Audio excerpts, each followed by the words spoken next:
views and opinions expressed in this podcast are solely those of the hosts and guests. All individuals mentioned are presumed innocent until proven guilty in a court of law.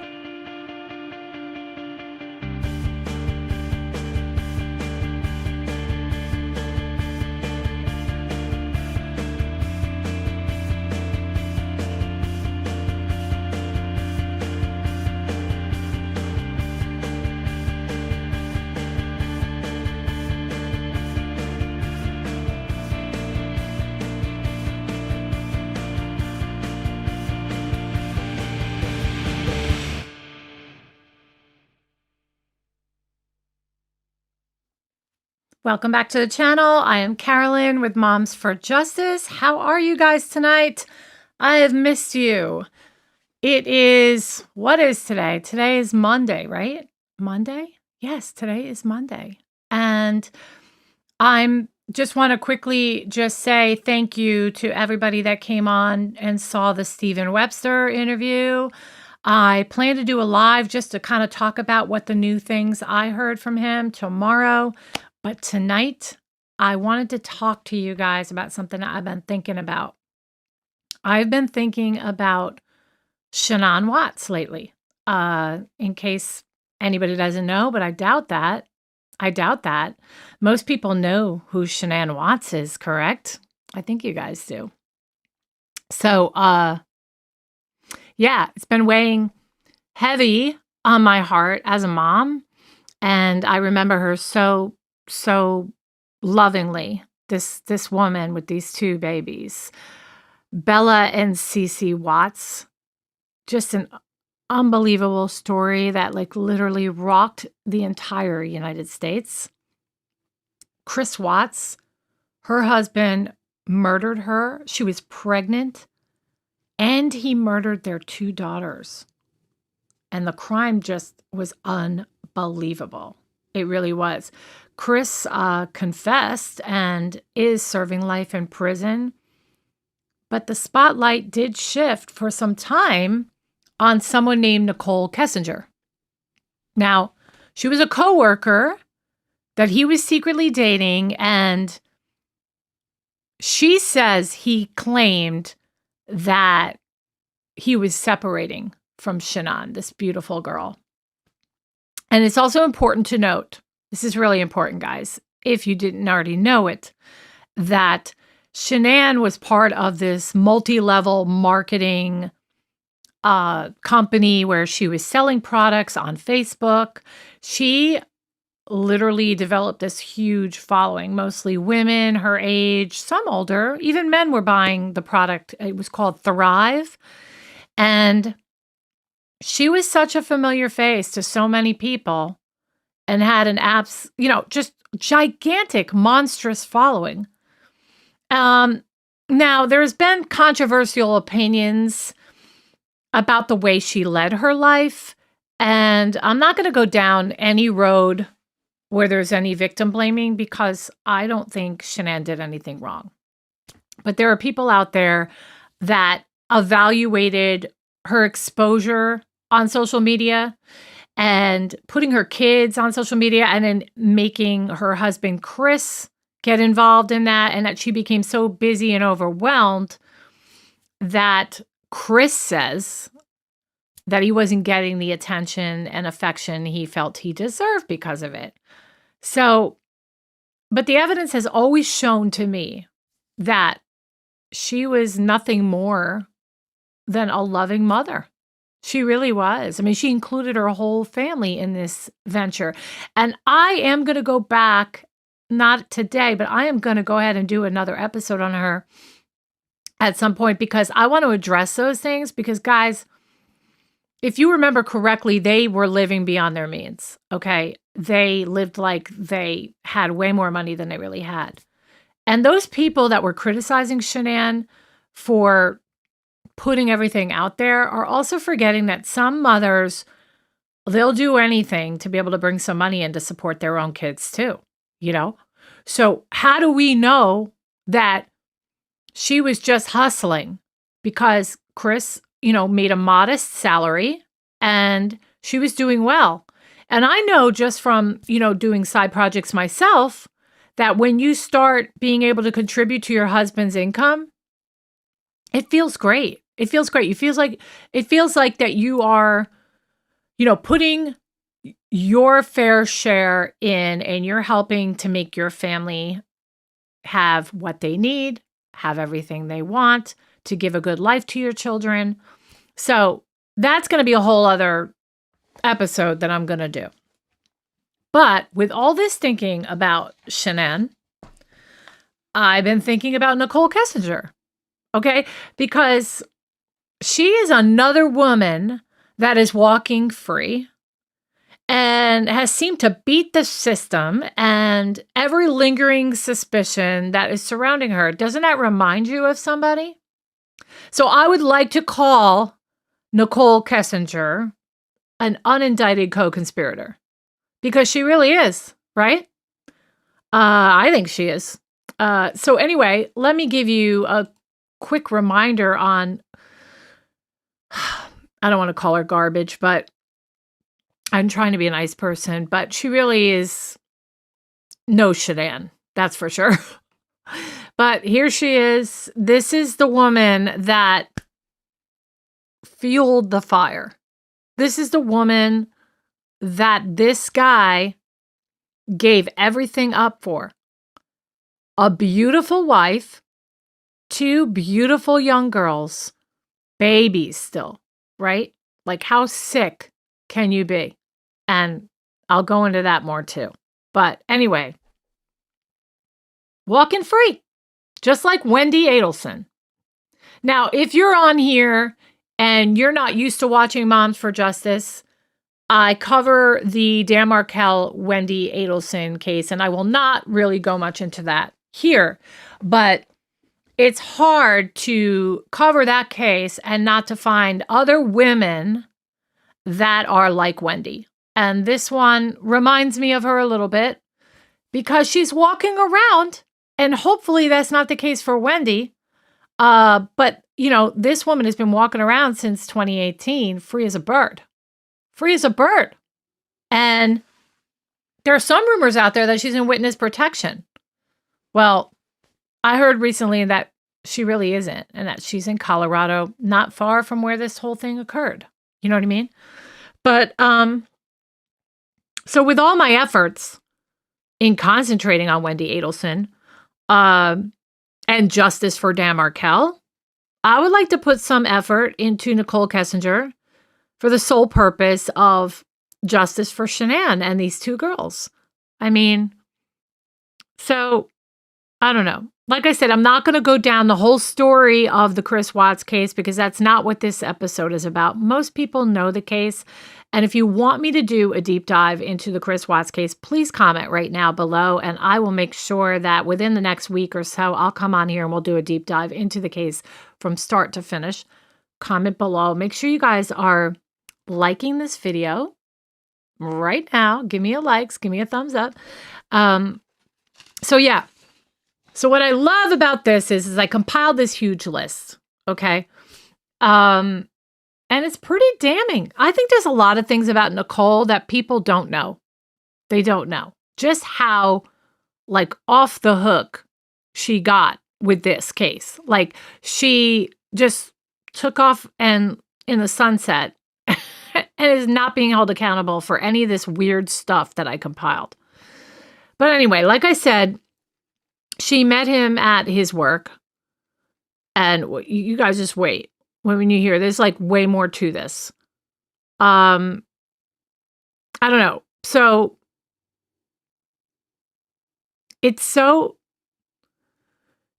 sad, this case. It really, I think about 2 little girls. I have 2 girls too. They're 18 and 15 now, but I remember when they were little, and these girls were so sweet. They were the sweetest. And the thing is, they loved their dad, Chris Watts. They loved him. And there were no real signs from this guy. This is one of those quiet, reclusive guys that according to everybody else that were onlookers watching this relationship between Shanann and Chris, they all said that he was like dream husband. Like he would do anything for Shanann. And they had a really healthy relationship with, like, excuse me for saying this, but they had a healthy sex life. She was very attracted to him. She made him feel like he was the only one. And she always talked about him on her videos on Facebook while she was doing her sales pitches. She would like open the door. It was like a window into their life. And she would say that, you know, when she was down, he picked her up, and with all her health issues, because she had lupus and a bunch of other things, and that he was the best husband. And she, you know, she didn't know what she, not saying it right. She didn't know what she could do without him. Am I saying that right? That's what I meant to say. I just got a tongue twister there. But yeah. So, but it is Chris who led his mistress, Nichol Kessinger, to believe that Shanann was controlling, superficial, and shallow regarding their marriage. And it is highly likely, and, you know, hey, I did it with Stephen Webster. So I hope Nichol is listening right now, because that is the complete opposite of what the truth was. And Chris, you know, he had it made. He had everything. He had the most beautiful home. Yeah, they couldn't afford it. They were probably going to lose it. I know they claimed bankruptcy at one point, but still, you had everything in front of you. You had family that loved you. Maybe there would have been a way they could work it out. Maybe they could have downsized and whatever, but it doesn't give you reason to murder. It's just, I think it's the kids thing that really shocked everybody, because it's not a typical thing somebody does. Your own children, to stuff them down oil tanks, one by one, and in different tanks, you know? And the hole was no bigger than a paper plate. The size of a paper plate, guys. That was the size of the hole on each one of these oil tanks that he shoved his toddlers down. Chris, he's disgusting. And he wanted to just get in Nichole's pants. It was all like narcissism. It was all, you know, me. And you sell your entire family down the river in more ways than one. You know, Chris is no different than Scott Peterson. It's all about him, his needs, his wants, his desires. And just forget that I have two beautiful kids that look up to you and literally call you their hero. It's sick. So, Nichol Kessinger, the woman that he did all this for, and answer me this question below and comment. Do you think it didn't matter if Nichol was involved or not? I mean, it takes a certain kind of person to do something like this. Do you think it's just this one woman just comes along and it makes you want to kill your children and kill your wife? Or was he just waiting for any woman to come along, and he would have done this no matter who it was? Or do you think there was something about Nichol that played a role in this? Well, that's what I want to discover. Because, man, I got a list here. It's pretty bad. It is. So, Nichol Kessinger, a woman who, depending on who you ask, is either another victim of Chris Watts' lies or a key part of a story that still does not add up, and quite possibly a co-conspirator. Nichol seemed like a normal young professional. She was born in Colorado, 1988, I believe, college educated with a degree in geology from Colorado State University. She worked her way up from bookkeeper and eventually becomes a geology engineer. She eventually lands at Anadarko Petroleum. This is the company that Chris worked at. And it was there, the summer of 2018, that she meets Chris Watts. Chris was married, as you know, father of two, with a baby on the way. Shanann was pregnant. But to Nichol, he told Nichol that he was separated, in the process of divorcing, and looking for a fresh start.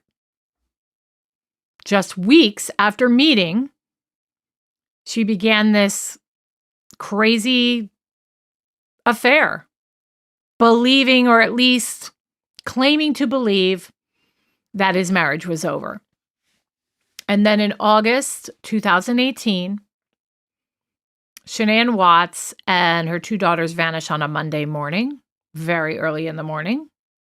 We watched in horror as Chris Watts went on TV trying to portray himself as this grieving husband and father. And let me tell you something. Even Nichol said in her interview, which, by the way, I put up an edited interview this morning.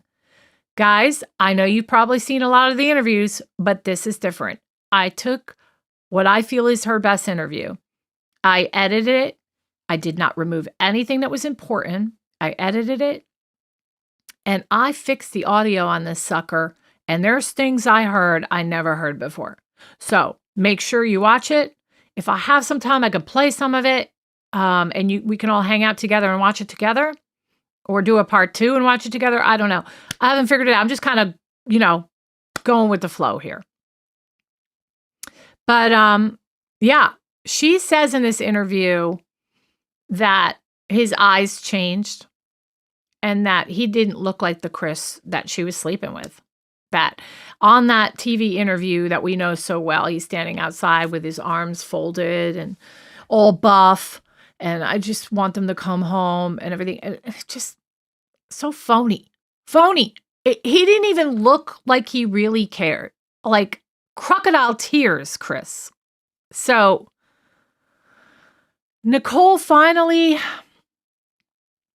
she finds herself in the center of this murder investigation. Did she see it coming? Didn't she see it coming? I mean, that's really part of why I think she ends up on this list of suspects right away, because she obviously offers herself up pretty quickly. I mean, she took no time, guys. No time. When Nichol realized Chris had lied about the divorce, she called him and she says that he showed no concern at all for where Shanann, Bella, and Sissy were. So at that point, she says she reached out to the FBI. But reaching out to the FBI, here's the thing with that. Could just be someone who's guilty and afraid of getting caught.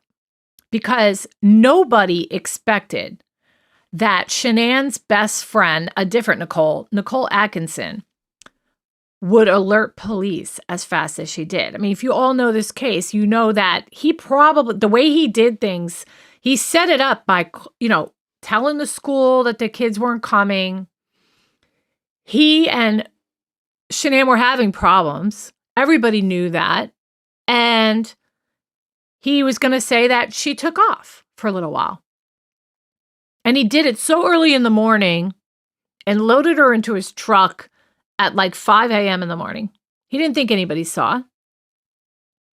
So his biggest problem was Nichol Atkinson, because the night before this murder happens, Shanann had been away on a Lavelle trip in, I think it was Arizona, and she was with her good friend Nichol Atkinson.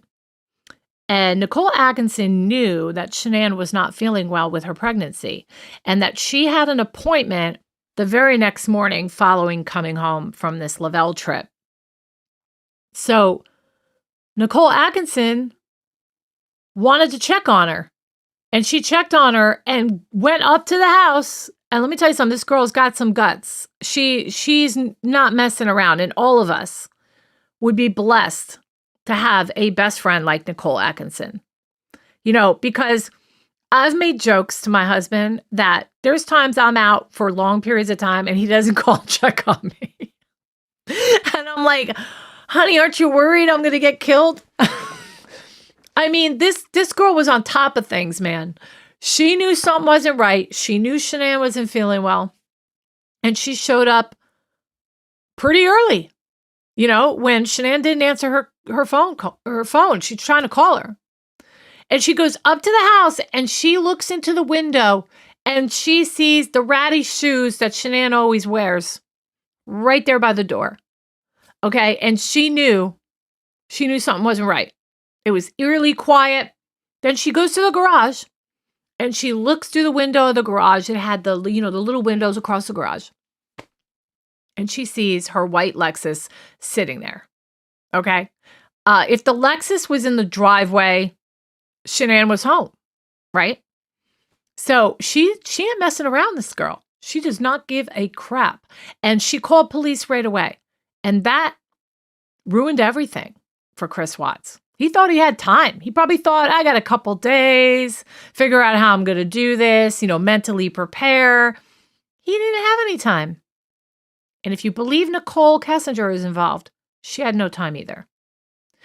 So my point is, just because she went to the FBI right away could be a sign of, I don't want to get dragged into this crap, And again, I wasn't expecting this to happen as quick as it did. So Nichol Kessinger is beating Chris to the punch by acting innocent. It was in her best interest to go there and start talking. She insisted that she had no idea that Shanann was pregnant and no involvement in the disappearance. Pay close attention to what I'm saying. She is saying that she had no idea.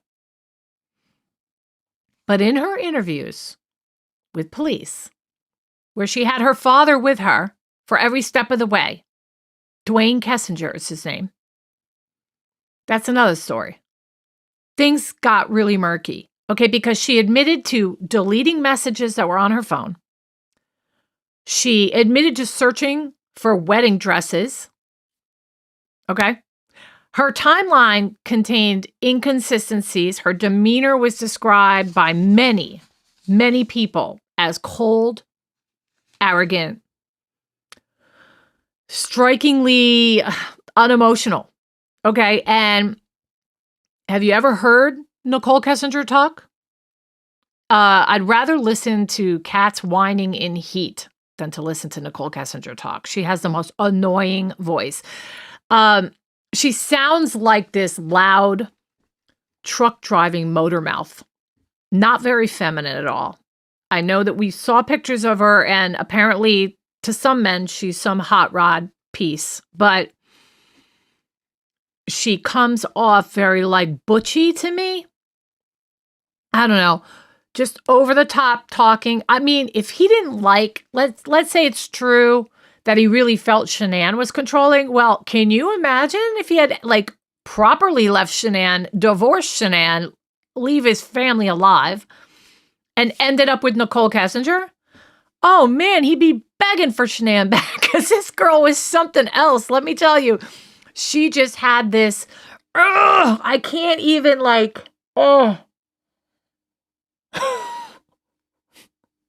yeah, hot rod piece.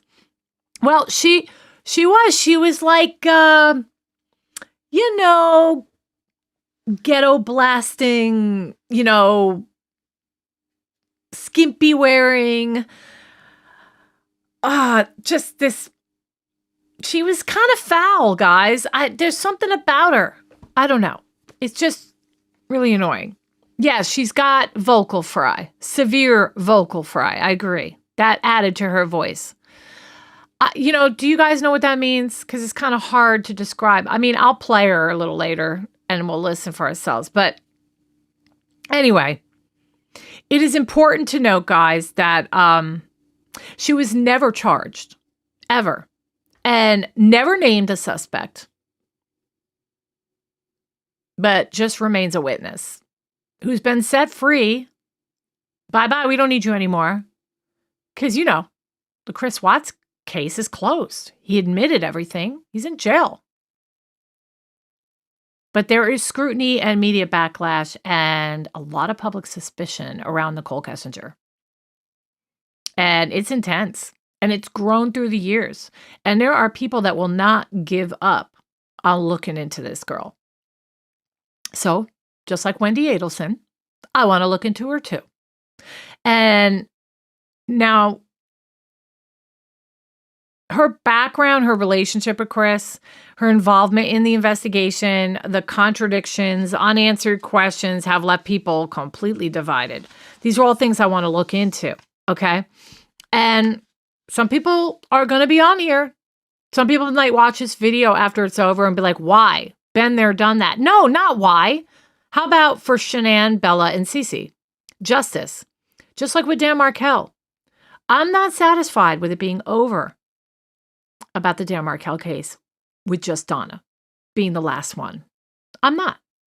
And after I, compiled a list, I've been reading and reading and reading, I'm realizing that I don't think it's over for this justice for Shanann, Bella, and Cece. I just don't think so. And you guys can help me with it because I've got a list of 50 plus red flags that point to her being guilty of some sort of conspiracy. Okay, so let's go through them. So, number 1 on my list, guys, deleted extensive portions of her phone data before speaking to police. She removed texts, call logs, search history, entire message threads prior to her interview, despite repeatedly claiming that she wanted to help and she has nothing to hide. That's number 1. Keep in mind, I got 50 plus. Now, some of these overlap a little bit, but they are different still in their own way. But number 2, she erased key communication with Chris Watts during critical dates. Okay? Entire conversations were missing from specific windows surrounding the murders, strongly suggesting selective deletion rather than a coincidence. And we've got, she interrogated Google about whether investigators could access deleted texts or searches. A clear sign of a preemptive concern, don't you think? Evidence exposure, fearing evidence exposure. So what does that remind me of? Like in the Casey Anthony case, there was some Google searches like that too. Well, she literally went on Google and asked if they could retrieve deleted text messages. So that is an additional red flag because she deleted them and then she went on Google and asked, could they still retrieve them? So that's only number 3. Number 4, she encouraged Chris to use alternate phones or hidden communication channels. So this contradicts her claim of wanting a transparent, healthy relationship and instead suggests an intent to conceal. So told him to get more than one phone. 5, she requested friends of hers to delete conversations that she had with them about Chris Watts. She told investigators, none of my friends know anything. Well, that's not true. That's not true. She has friends that have spoken. And we learned about a friend she had named Charlotte that she was telling to. And then she had this friend named Jim that was coming to the house. They all knew. They all knew. Okay, so that's just a complete lie. Okay, number 6. She lied to investigators about who knew about the affair.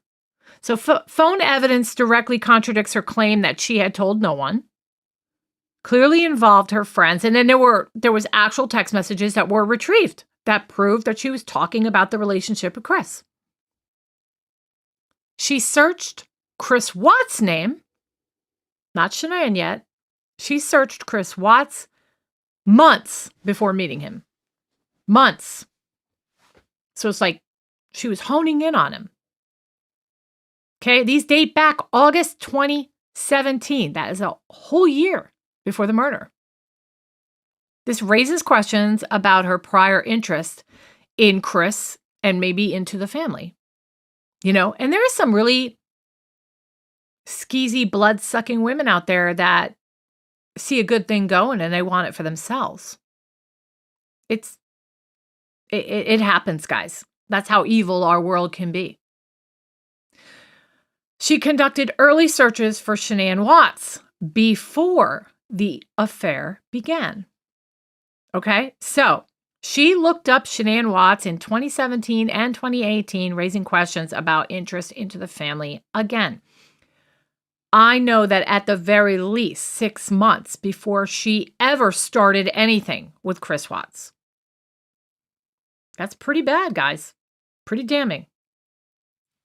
The DA confirmed these searches and that they came directly from her phone. Okay, this eliminates the typo, excuse, autofill glitch. Give me a break, right? Defenders often will say that, oh, that was by accident, and she worked there and all. Give me a break. Shanann, Shanann. How do you accidentally do a typo on a name like that? She's not like Maria or Kim. She's Shanann with a very unique spelling. So that should help you right there. Shanann. Some people, it's such a unique name that they don't say it right. They'll say Shannon or Shannon or something like that. But anyway, it just squashes this whole idea that it could be a typo. And many defenders of her have said that it's a typo. Here's another one, guys. She claims in her interviews that she did not know Shanann's name despite a year of these searches. Her statements are flatly contradicted by phone records. So she's a total liar. She claimed that she thought the marriage was failing despite viewing posts showing the opposite. So it's like a couple of these numbered items on my 52 plus items here. They overlap. So the lie is that she thought the marriage was failing. We know that's not true because she was watching a happy marriage unfold on Facebook, just like all of us were, or all of her fans did. You know what I mean? So I just keep that in mind. She was Shanann was high profile for the Thrive product, right? Lavelle. And she was not hard to find because she was out there. Just the way I have Moms for Justice, I put myself out there. There's a lot of people that are following Moms for Justice now. So I'm easy to find, right? That's exactly what this girl did. All she had to hear, she probably could have just asked a couple other females that worked at the same company. And I'm sure Chris was selling the product at work because Shanann. Shanann was going to make sure that she was selling that product so she could keep her numbers going. So I have no doubt in my mind that there was Thrive powder packets all over that company. Okay, so she would have heard. Everybody probably heard her name at some point. All right, so there's that.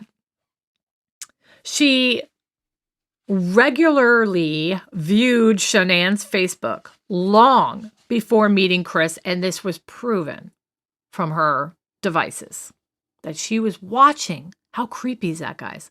She was watching Shanann, and it wasn't because she wanted to become the next big, salesperson at Thrive.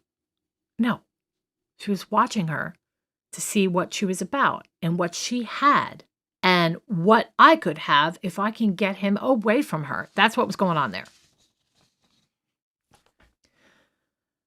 She lied about when she first learned Shanann was pregnant.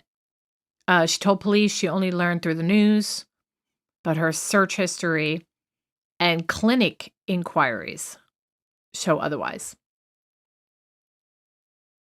She asked a clinic about obtaining oxycodone. Here's a big one that a lot of people don't know about. Okay? You see, It came out that just before the murder, she had traveled to North Carolina. That's not what just came out. But before the murder, she went to North Carolina for weeks with the kids. And eventually, after staying behind and sleeping around with, Nichol for a couple weeks, he joins his wife in North Carolina to finish out the vacation. And when he gets there, he comes with oxycodone to drug Shanann to induce a miscarriage because he did not want the baby. So, we later have found out, or it's out there. Do I have 100% concrete proof? No, but it's out there. There's a lot of super sleuths out there that she asked a clinic to get the oxycodone that he brought to North Carolina so that she would have a miscarriage. How evil can you be?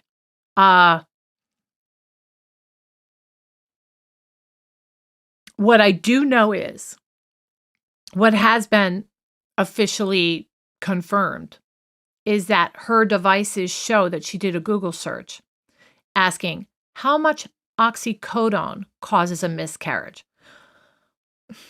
What I don't know is if she, proof that she actually got the oxycodone and gave it to Chris and said, here, go, whatever. But she was aware of it and she Googled it to get the information.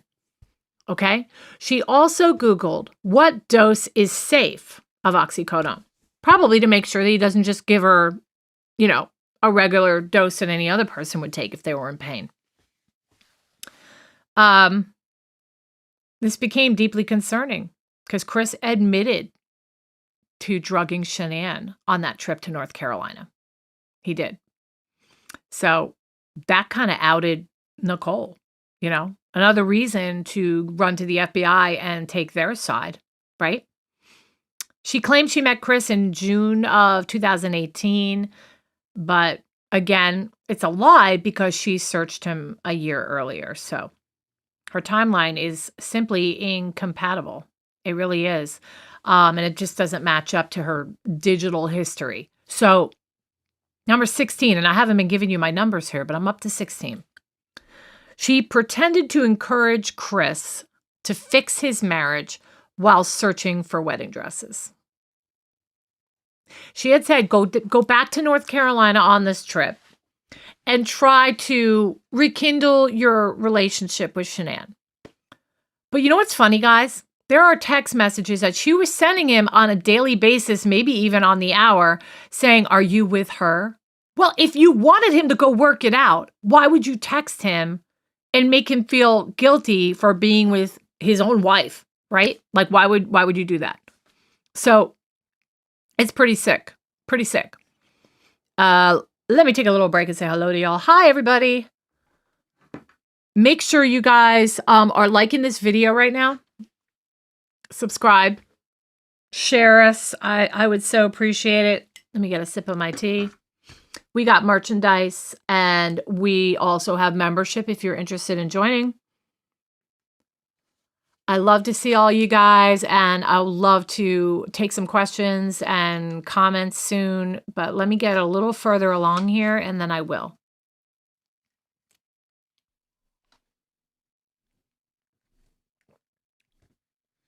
Okay. Number 17. She Googled, will a man leave his wife for his mistress? Okay. Again, contradicts her narrative that the relationship was casual and not serious. Okay. 18. She Googled, man I'm having an affair with says he will leave his wife. Again, shows planning for the future, not casual dating. 19. She lied about wanting, quote, separate lives while planning a life with Chris. She searched apartments for them to live in and even was compiling a list of apartments, offered to go with him to go look at them, probably did, and we don't know that for sure. But again, guys, this isn't casual dating. I don't even want to call it dating at all. He was a married man. You were his side piece. Okay? That's what you were. You were not in a relationship. This wasn't dating. You were his booty call, is what you were. Now, in her interview, she downplayed the seriousness of the relationship despite, constant communication. So let's look at that. I'm telling you guys, it was daily, constant on the phone with each other, hours and hours and hours. And then this would go late into the night. He would get up and go downstairs in the basement where he had his workout equipment and TV and the whole thing. Actually, no, the TV was not down there at that time. But he had like a bed set up down there that she even saw herself at one point and said it looked like it was set up for him to sleep down there. But really what it is probably Shanann being pregnant or having whatever. Sometimes women are like, I can't sleep because you're snoring or whatever. And he probably was like, sometimes I can't sleep. I'll set it up in the basement so that I'll have a place to go to hang out. And that was probably fine with Shanann. But to Nichol Kessinger, he was telling her, oh, no, we're separated and I'm sleeping in the basement now. So you don't need to worry. Okay. So, I don't know. 21. Lied about how often she visited the Watts home. So it leads right into that because she did go and see the basement. Her story shifts from being never at first. She had said never the first time she spoke to police. Then it went to, I went there once. Then it went to twice. And then an accidental admission suggesting a third visit. Okay. She did say she felt very weird in Shanann's house, which, okay, yeah. You guys seen the videos? Her little Facebook posts that she did because they were half about her business and the other half was about her life. I mean, she had an amazing home. She did. She decorated it beautifully. She had her, her kids and everything. I could see some girl that you're sleeping with, you bring her over and she's sitting there and looking all around, sees pictures on the wall of your beautiful wife. I would feel pretty intimidated, right? And pretty like this big about myself is how I would feel. Okay, so there's that one. That's 21.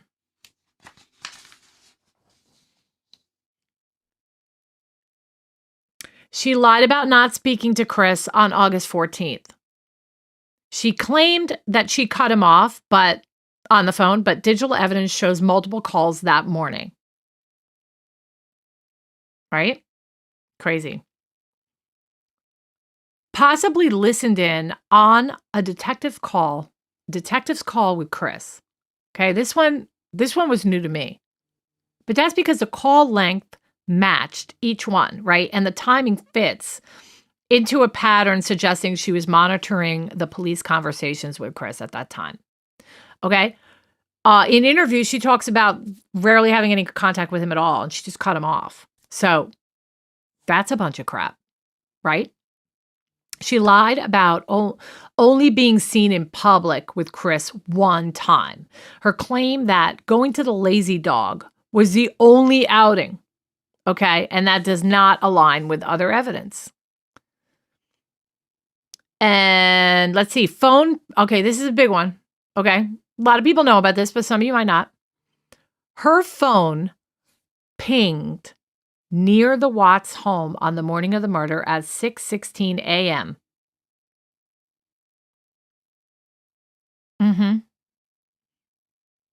Her phone normally never pinged there because even though she had been at the house upwards of 3 times, she lived 25 minutes away, guys. For her to be there on the morning of the murder? Really? I don't know how many people know about that, but that's pretty damning. The murder morning was the only time that she had any long phone silence. Her phone went quiet. Remind you of Wendy a little bit? There's a couple hours there where things got quiet with Miss Wendy. Well, the same thing with Nichol. Okay? For 90 days, listen to this. For 90 days, she placed calls every hour to Chris, except for the morning of the murder. Her phone was super quiet. Yeah, completely went dark for hours, okay? So then we got deleted calls, texts, and searches after Shanann disappeared, okay? This includes a 111-minute call with Chris from the night before the murders. She tried to destroy her SIM card before handing over her phone. This is one of the clearest indications of deliberate evidence obstruction. She showed unusual behavior at work the day of the murders. She clocked in. Okay, so the day of the murder, right? Remember, he loads Shanann and the babies up in the truck. Somewhere like before it even got light out. It was like dark. He backs his truck in. This is like 5 a.m. Okay? And drives the 45 minutes to his workplace. Puts Shanann rolled in a sheet off over to the side in a shallow grave area. Takes each child, drops them into one in each oil tanker. Okay? Her behavior on that morning and day, she clocks in at work at 3 p.m. Immediately calls her spiritual advisor twice and then abruptly leaves work.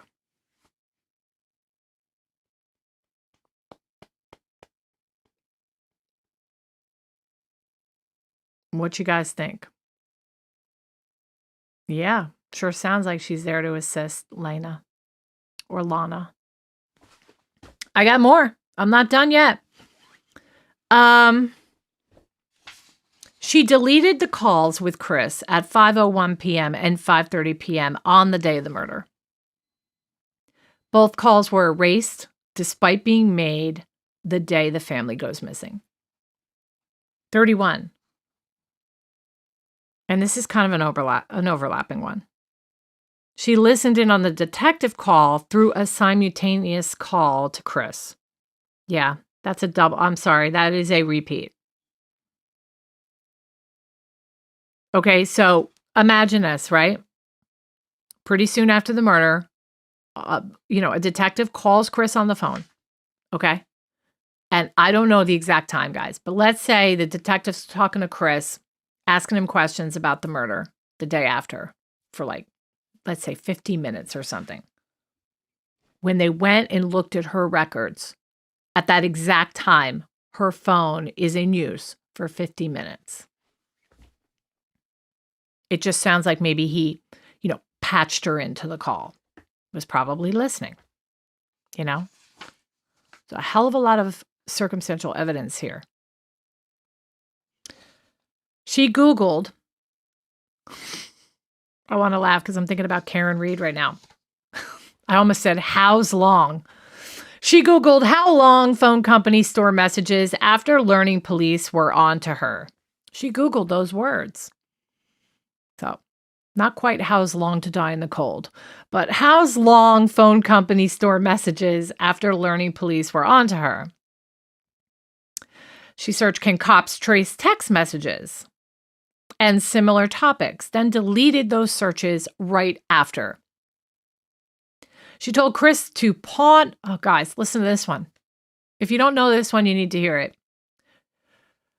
Right after the murder, they spoke. And don't forget, one of the things Nicole Atkinson found, this is Shanann's best friend. She went into the house with the police on the day of the murder when the story was that Shanann just disappeared. Nobody knew where she was.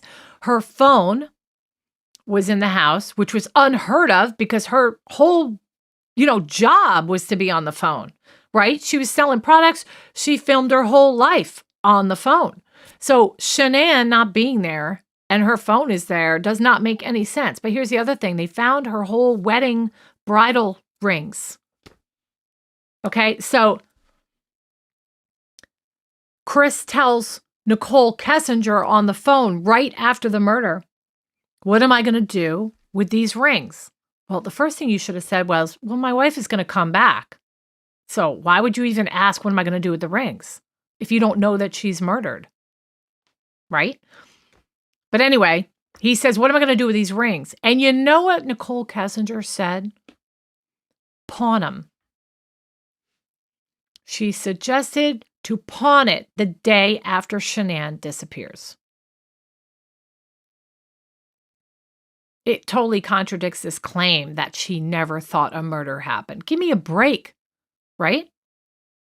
So, 34. She claimed the sheets smelled weird, but insisted she didn't suspect foul play.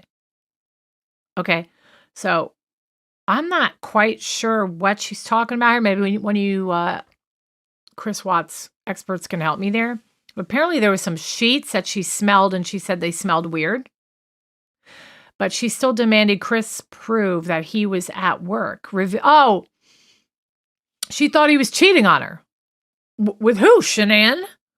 I guess they were together, and he was telling her that I don't sleep with Shanann anymore, and we're separated, and we're going to get a divorce. So apparently, I guess she came. I don't know where the sheets came. Either it must be her house. I doubt they slept together at Shanann and Chris's house, but she was basically saying that the sheets smelled like sex. Okay. 35, minimized how long she worked at Anadarko, that's the name of their company, by the way, to distance herself from the site knowledge of where the oil tanks were. Okay, listen to this. She claimed she only worked 4 months, yet demonstrated detailed pre-murder knowledge of equipment and locations related to Anadarko and their work sites. She had no alibi the morning of the murders because, like I said, her phone goes dark for the first time in, history. She did not work till 3 p.m., and her phone was quiet. No activity for hours. And her phone pings near the Watts residence early that morning. Now, some people have said, well, there was surveillance, right? The neighbor had seen surveillance of Chris backing in with his truck. I mean, we all watched it. Basically, Shanann was being loaded in the truck at that time. So some people said, well, there's no way she was near the murder scene because, a camera would have picked her up. Well, check it out. There's a street that runs along the back, and there's a way to get to the back of Shanann and Chris's house, and there's no cameras there at all. So how do you like them apples, right? A truck matching her family's vehicle was the truck that was spotted that morning by a neighbor. Yes, you heard me right. A neighbor sees a truck in the area that morning. Okay. It was a gray truck. Okay. Now her family, not her, she had a white 4Runner. Okay, and her family had a gray Dodge Dakota that was registered to Dwayne Kessinger.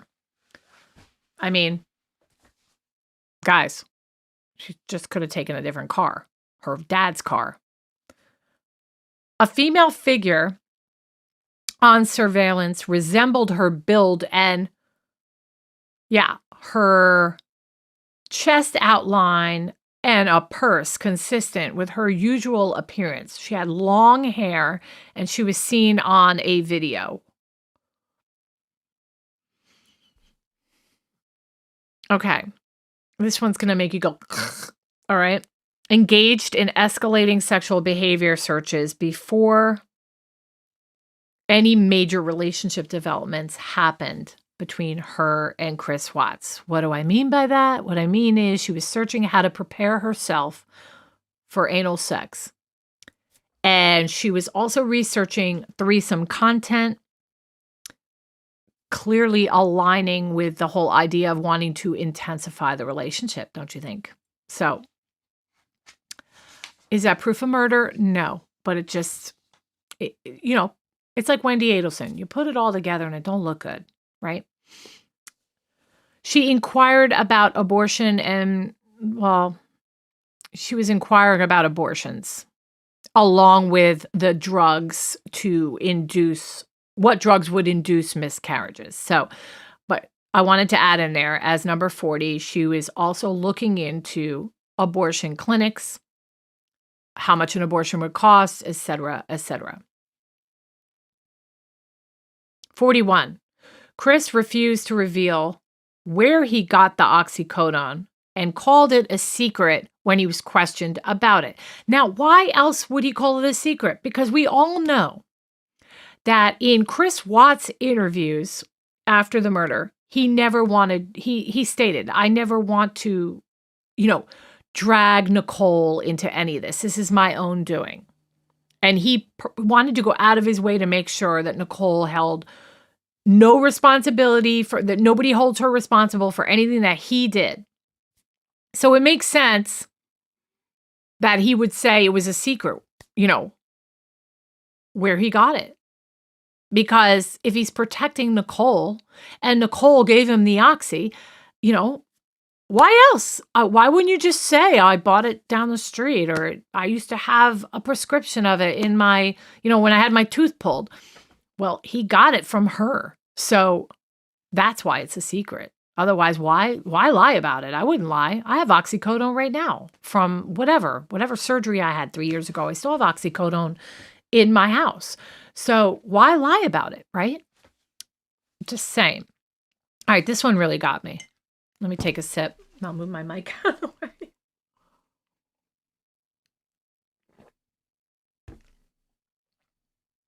All right. Hey, Lola. Oh, listen, it could be her dad. So Lola said, I thought it was the dad who gave the pills. And the thing is, it's still coming through her. So if it had anything to do with Nichol Kessinger, I think he would have protected her, father or not. You know what I mean? And keep those comments coming because I cannot wait to start talking to you guys. I'm kind of getting lonely over here, yapping out my list. Yeah. All right. This next one I love. She searched for Amber Fry the day after police interviewed her. Okay. She specifically searched, do people hate Amber Fry? And how, I love this one. How much money did Amber Fry make from her book deal? You all know who Amber Fry is, right? If you don't, he was Scott Peterson's mistress, who he was sleeping with at the time that he killed Lacey. If you believe he killed Lacey. I believe he killed Lacey, but I have issues about his trial. That's another podcast episode. But anyway, do I think he's guilty? Yes. But Amber Fry, sweet girl, one of the only mistresses that we know in the news related to a case like this that honestly, we all kind of sympathized with, right? And I think because of that, Nichol saw an opportunity. Well, how can I reflect and get that same sympathy? Because everybody really was rooting for Amber Fry. They were. So if I was an evil witch like Nichol Kessinger, I'd be trying to follow step by step Amber Fry's motto, right? Because I'd want everybody to feel sorry for me too, and maybe I could get rich and get a book. But I do find it funny. I mean, how was she relishing in this? Was she enjoying this? It's just so whack. It really is. So 43, this timing indicates she viewed herself as the mistress of a killer figure. And when there's a self-comparison like that, it shows a consciousness of guilt, doesn't it? It's almost like, hey, this is pretty cool. I'm the mistress and I, was part of this. And it's like, it's sick. It's so sick. And meanwhile, a beautiful young woman and her 2 babies are dead. Pretty sick. 44. Her father's presence in the police interview was really weird and abnormal, right? Who brings their dad? All right. And how nauseating is it, by the way, guys, when you listen to the interview, and I'll play a little of it in a minute, but it is so nauseating the way she talks. Oh, look, he's a dad. That's what Nichol Kessinger says about Chris Watts. But anyway, she brings her father into the interrogation room with her. Well, why? If you didn't do anything wrong, why? I don't know. He repeatedly interrupts the detectives to redirect the questioning for Nichol in these interviews. It suggests maybe some rehearsal was done here. Like, this has been rehearsed, coordinated answers. I don't know. 46. Her father encourages selective cooperation, not full transparency. Okay. So his comments implied giving enough information to appear helpful, but without incriminating herself. And that's really why he was there.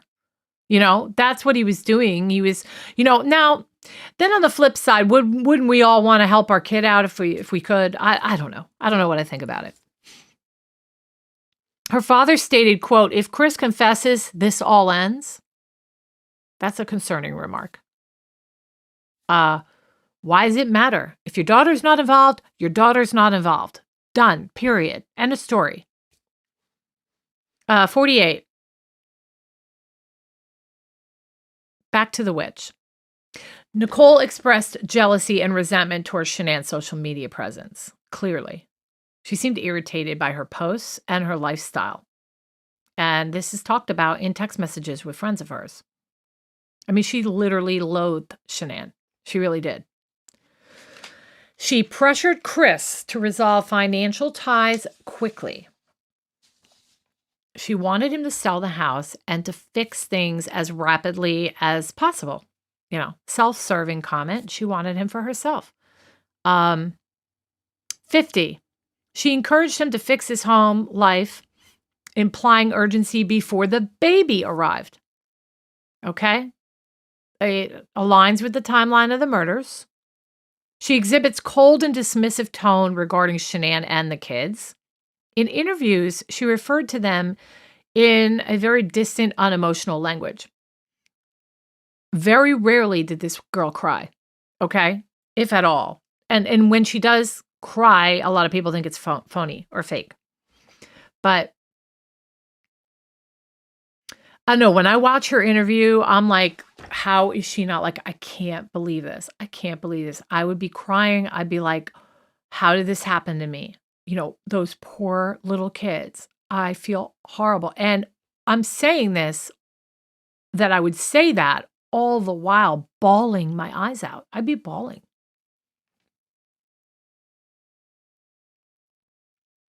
She shifted pretty rapidly in these interviews between like being irritated to having calmness, fake crying, I believe, and then all of a sudden being like miraculously composed. It's like really jarring to watch it. Again, I put up that interview today and it is so good. I'm really proud of it. I really fixed that audio up nice. There's things I heard in it I never heard before. I also cut out all the dead air and the gaps, and I made it an hour and a half as opposed to 4 hours. So that's a good thing. Make sure you guys check it out. I'm going to play a little bit in a couple minutes. I'm almost done with my list.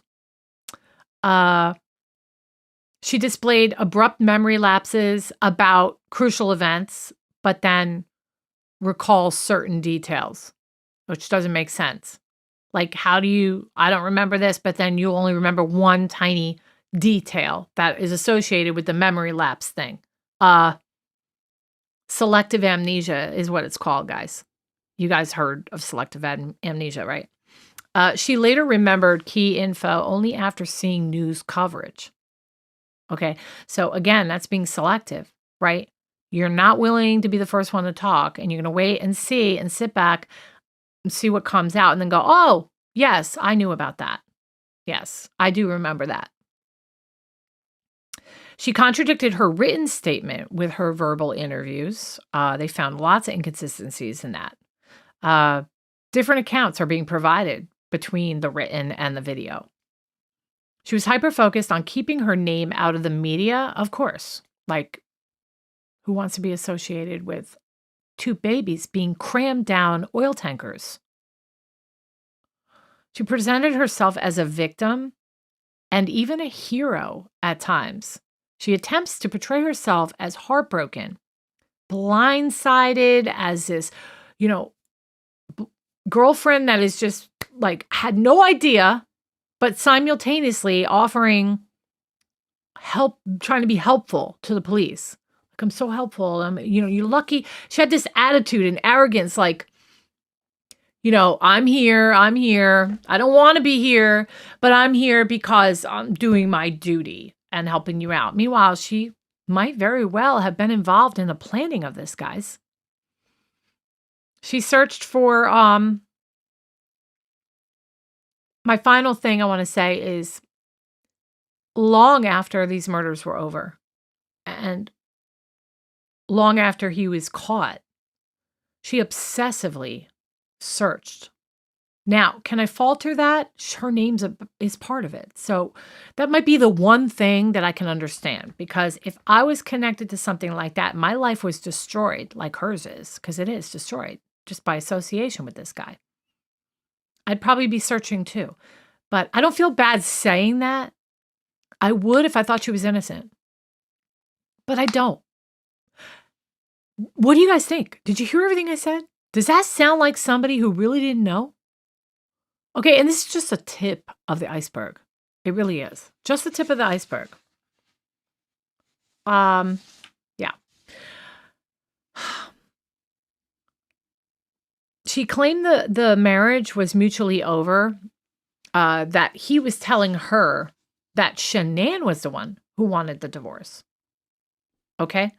So she saw the same Facebook we did, right? She saw all the videos Shanann was putting up that we did.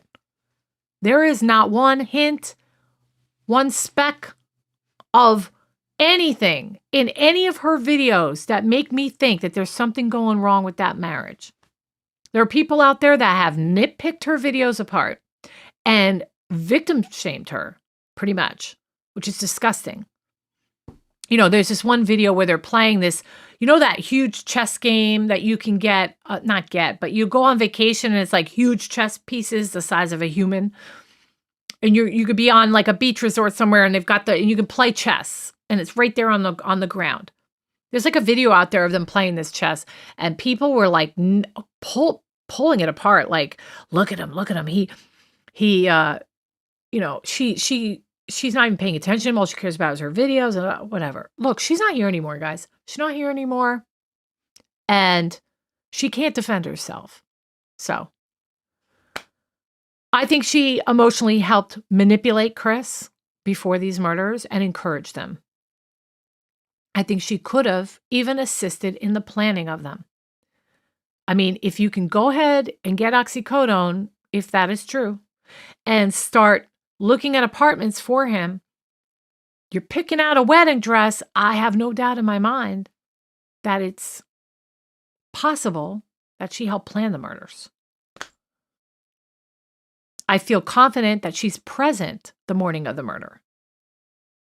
She could have even participated in cleanup and cover-up. Okay? I think she listened to the phone call with the investigator. Again, no one's going to she would have every benefit from hearing everything the investigator said, because she's the type of girl, like I said before, where I think she's way more controlling than Shanann ever would have been. She looks at Chris as stupid and she's the smart one. Oh, I need to find you an apartment. Oh, I'll go get you the oxycodone. She talks in the interview like she's Miss Know-It-All. So her listening on the call is because poor Chris is going to screw it up for us. So I'm going to be there to listen and I'll be able to work around, what needs to be worked around based on what the police officer says. I think she encouraged, the miscarriage with the drug. She deletes her online presence quickly after the murders. And then, of course, requests, to be anonymous. And the word is out there that she changed her name to Nichol Miller, is what I heard. Which is a very common name, just like John Doe, and would be very hard to find her. I do not condone doxing, and I don't condone stalking. So if she should pop up and it's publicly available, I'll point it out. But other than that, I'm not going to go searching for the girl. So yeah, guys, these these are my red flags. And I'm really curious what you have to say about everything. I'm going to scroll back up to the top and say hello to some of you. I was so looking forward to tonight because I was just missing you guys.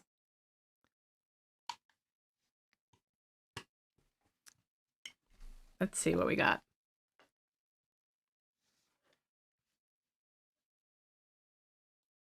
Maybe I should start from the bottom.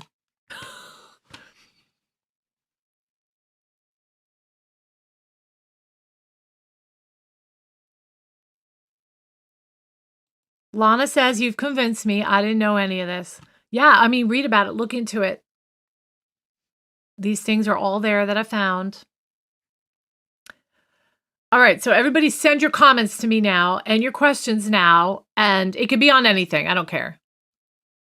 I'm down for anything.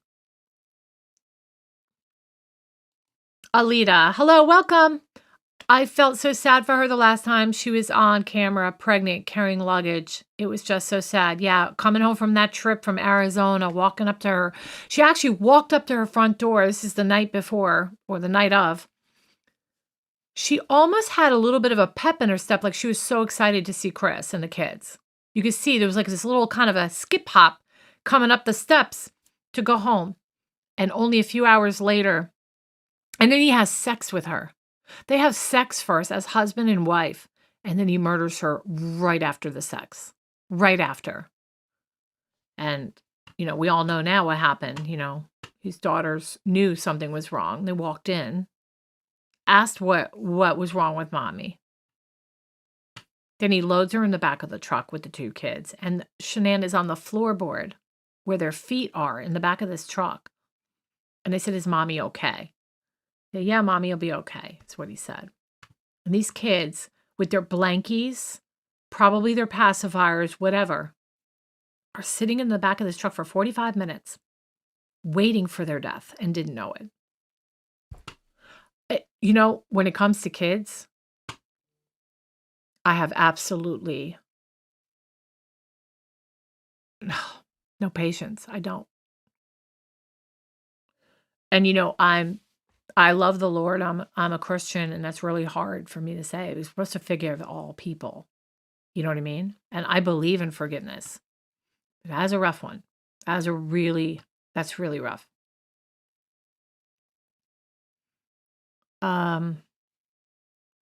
Dads are people too. It might have been a ritual sacrifice that she manipulated for her dad and his secret society club. So, you talking about Nichol Kessinger and her dad? Hey, Breeze, I haven't seen you in a while. Where you been? She persuaded him to annihilate his family. God has his eye on her. And let me tell you something, family annihilators, they're rare, few and far between, and they are cold. You got to be cold to take out your whole family.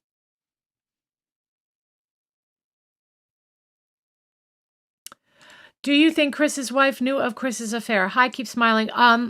I think she was suspicious, and we know that for a fact that she was suspicious. She had text messages with her friends saying, something's going on with Chris. He doesn't want to touch me anymore. I'm wondering if there's somebody else. So, yes, she was suspicious that he was cheating because she had no other explanation because, honestly, it happened like overnight. This affair between Nichol Kessinger and Chris Watts was only like 6 weeks long, guys. That's it. 6 weeks long, and it was like that. He turned into like, all of a sudden, I don't love you anymore. And apparently he told her just before he murdered her, after he had sex with her, he tells her just before he murdered her, I am not in love with you anymore. And then he choked her to death. He choked her to death, and he said that she was staring right back at him and didn't even try to defend herself and was just looking at him helplessly and letting him kill her. And you know what? I think if that had happened to me, here I am pregnant. And my husband just, we just made love together and now he's on top of me choking me to death. I think the shock of that would make me not do anything at all but just look at him. So I can see why she did that.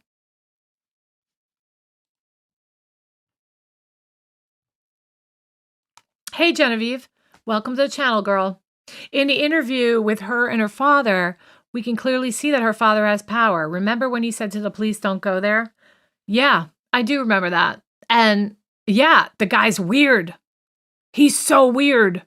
And I'm like trying to figure out what the heck is this guy doing in the room? I mean, and every time he talked, I was like cringing.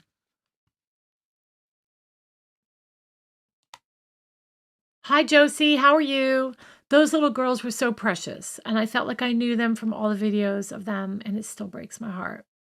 Yeah. So incredibly sad. And all we can hope is that for the girls, because it is my understanding that they were smothered. I don't know much about smothering, how painful that is, or if there's any pain in that at all. But I want to believe that it was quick and swift. And but the worst part about that is that they knew. Each child knew Daddy was doing this to me. And that was their very last thought before their last breath. And you know what? They're with Jesus now. They're with Jesus now. And I'm just, it's heartbreaking, guys.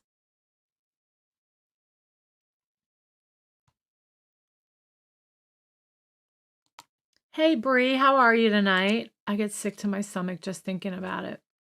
Yeah. Okay, so the dad is a Mason, right?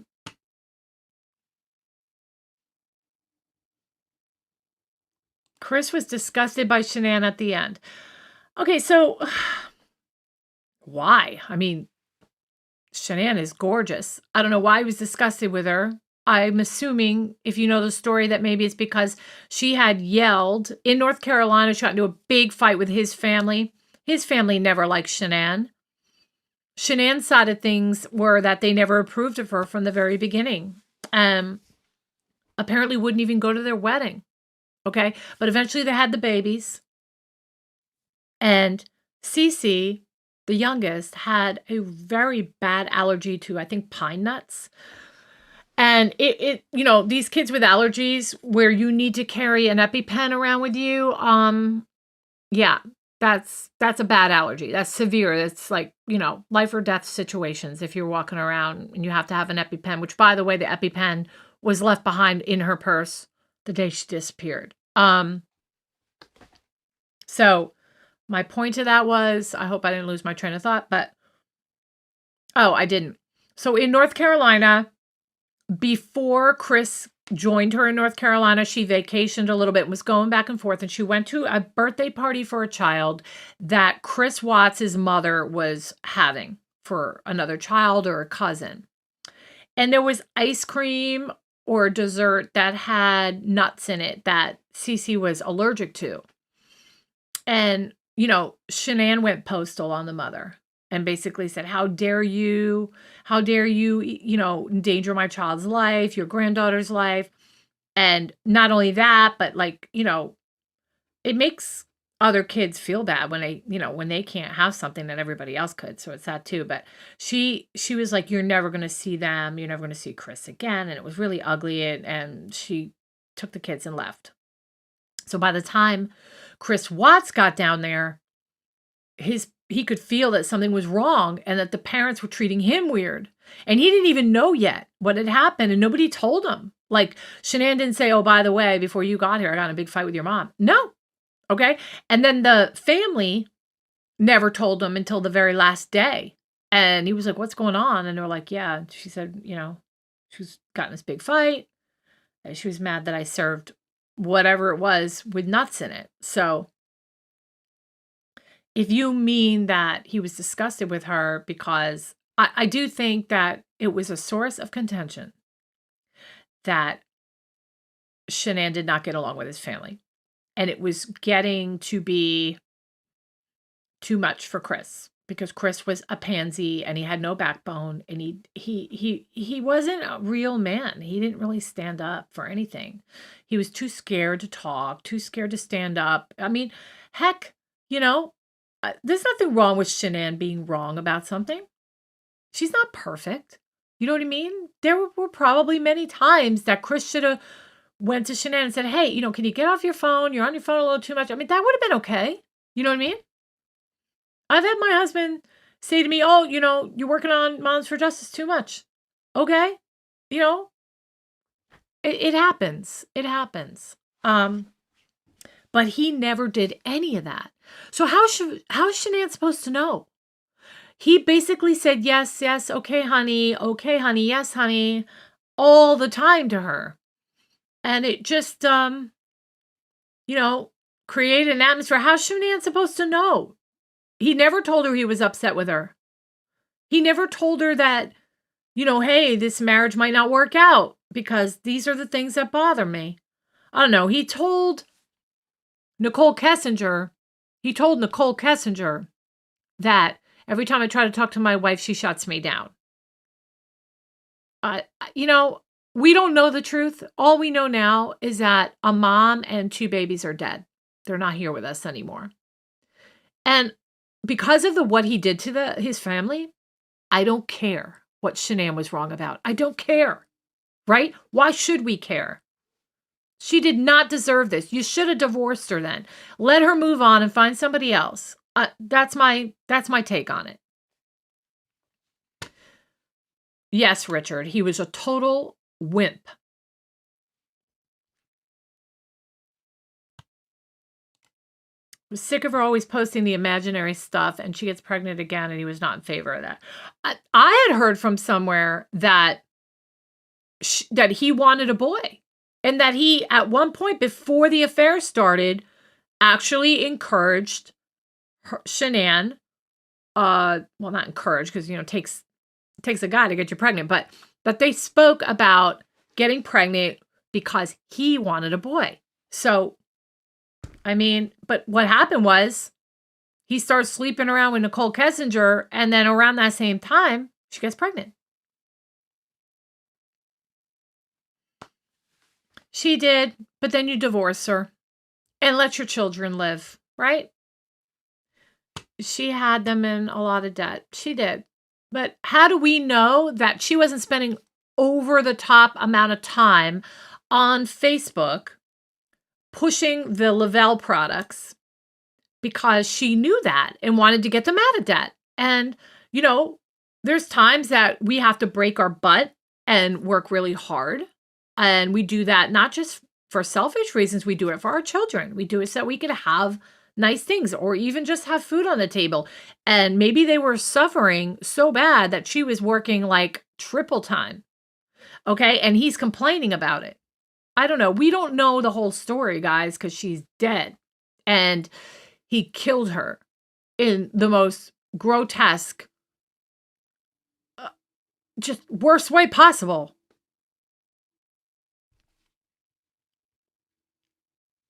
Thank you, Hannibal. He agreed with Shanann to have another until things got serious with Nichol. Right. That's what I heard. And, but then when it came about, I'm sure, he probably hoped those times that we were in the bedroom, let's hope nothing comes out of it, because he pretty quickly stopped sleeping with Shanann and was only sleeping with Nichol. But then they must have gotten lucky, and she got pregnant.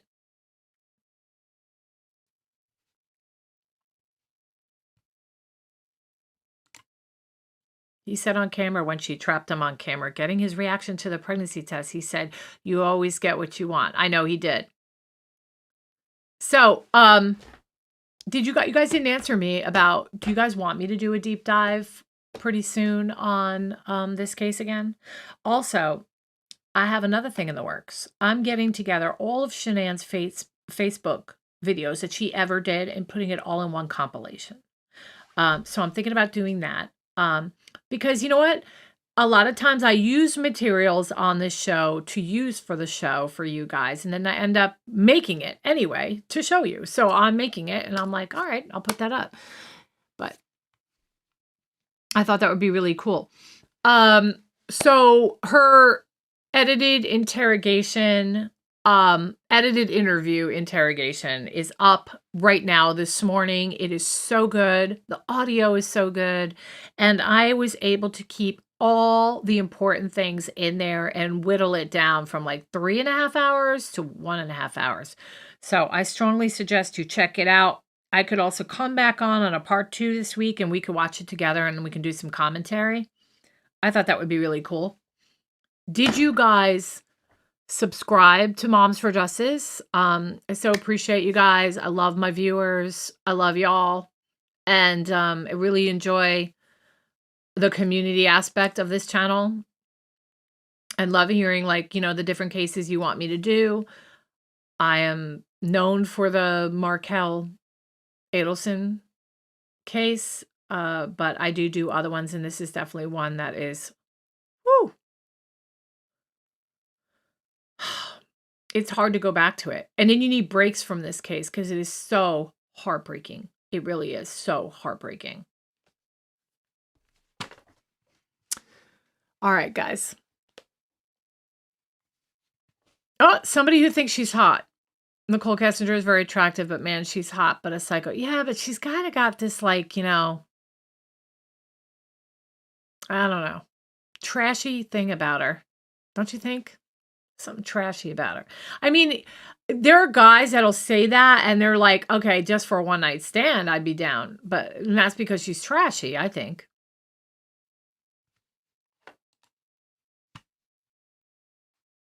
Trash City.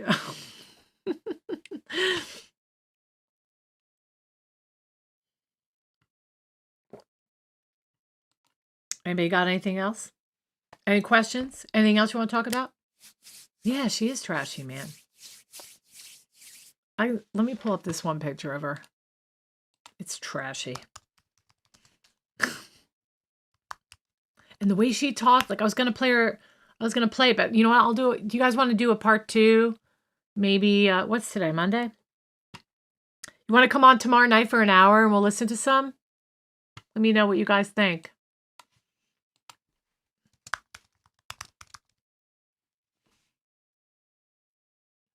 Let's see. Where is that one? Okay, this picture. When I see this picture, I just get like, ew. Okay. Just something kind of like, like, I don't know. Just, I don't know. I could just be saying this because I think that she's part of murdering a whole entire family. And I'm not gonna, it's hard to be nice. It really is. It's hard. Is she pretty? She's okay. She's okay. Let's see. Let's talk about the prep work she was doing. My wife needs to know more about that. The prep work that Nichol Kessinger was doing? Well, I just went through all that.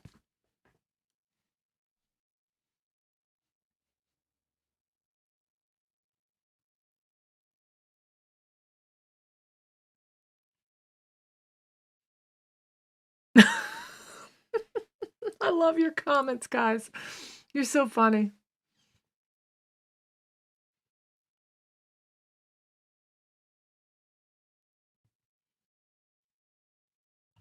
Yeah, yeah, and you know what?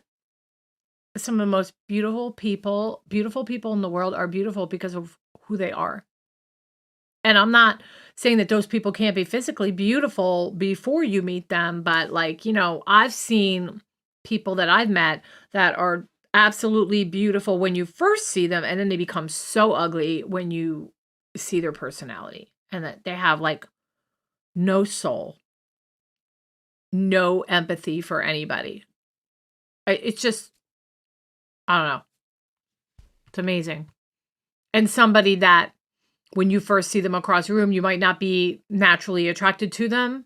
And then you have a conversation with them or you get to know them and then they become like so good looking, right? Just because of who they are as a person.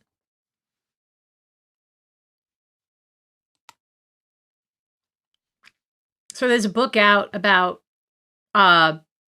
Chris Watts' letters. Yes. And then there is a prison inmate that had spoken out. And that's why I want to do more videos on this, because I just want to dive into it again. Total femme fatale. LaDonna. I like your name. Hi, Simpson. Simpson Road Larry. She thinks she's all that and a bag of chips. Ooh, I want some like Ruffles potato chips right now. You just made me hungry. At least we're not talking about shrimp anymore. That's an inside joke if you were, unless you were on my episode 2 episodes ago. We were talking about shrimp a lot. Yeah, multi-level marketing. Yeah. Oh, well, yeah. So I wish I could have told Shanann, you're wasting your time, girl, because you just have to keep forking out money to keep making money, and you're always chasing your tail. And you guys, have you ever seen that that documentary Lula Rich about the LuLaRoe clothing, which is multi-level marketing, that company? People were stuck with leggings. They had so many leggings in their closet. They couldn't get rid of them. They couldn't get rid of the leggings. The most ugliest leggings with all these prints. And these girls were acting like, oh my gosh, leggings with like, you know, a horse on them, you know. Like, really? Like, who thinks these things are fashionable? They were not nice looking. They weren't. I remember all these ladies, like it was really big around 2014 through 2017. And when my kids were little, all the teachers at her elementary school was wearing LuLaRoe dresses, LuLaRoe, I almost said Lululemon, right? LuLaRoe dresses and leggings. And they were everywhere. And like teachers were coming down the hallway with confidence. They had little rainbows and unicorns on their leggings. And I'm like, really? Those are not nice looking. I don't like them. Yeah, so many people who bought into the LuLaRoe craze started their own little shops on Facebook. And it's one of those things where like, you sell products, but that's not really where you make your money. You make your money by getting people underneath you to sell, and then whatever they profit, you're making out. And then whoever told you to sell is making out bigger than you. And it's just this absolute nightmare. And there's always people that lose, and it's the majority of them. And you're stuck with $10,000 worth of leggings that are worth crap. And by the way, LuLaRoe, the fabrics, they were crap. There'd be holes in all the clothes after like 2 washes. It was horrible.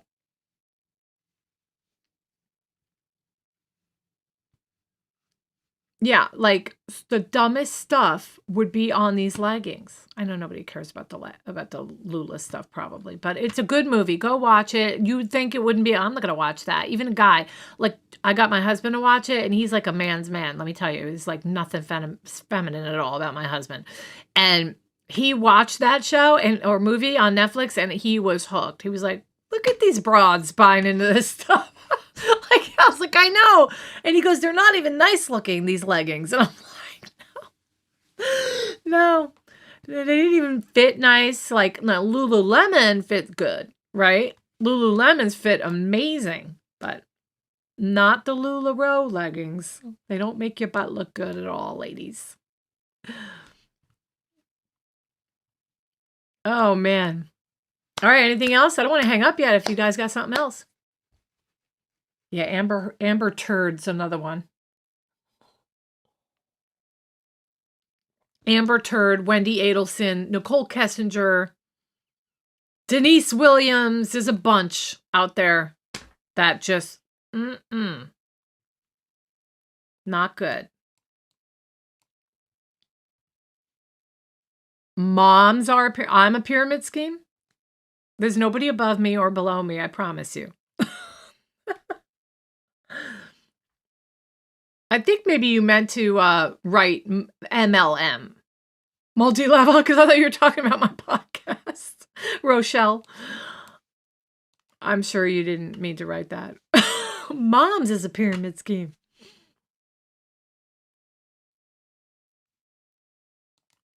Yep. Hi, Clarissa girl. How are you? Thank you for coming on. Thank you, Richard. I think I have another one on here too, don't I? Or were they on earlier and signed off, Clarissa? Let's see. Thought I saw another wrench somewhere. I don't know. Let me see. All right. Brian Walsh. I certainly can. I've got to look into it a little more. But yeah, I'll check it out for you, Brie, for sure.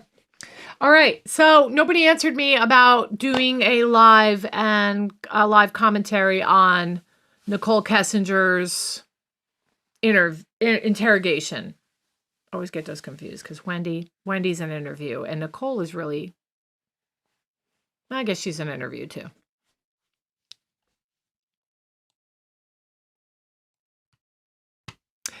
Hi, K-Love. I made her a moderator and then forgot to select her as a moderator, like for a couple lives. And the poor girl was probably like, what? I can't moderate if you don't do it. So I fixed it for her. But thank you so much.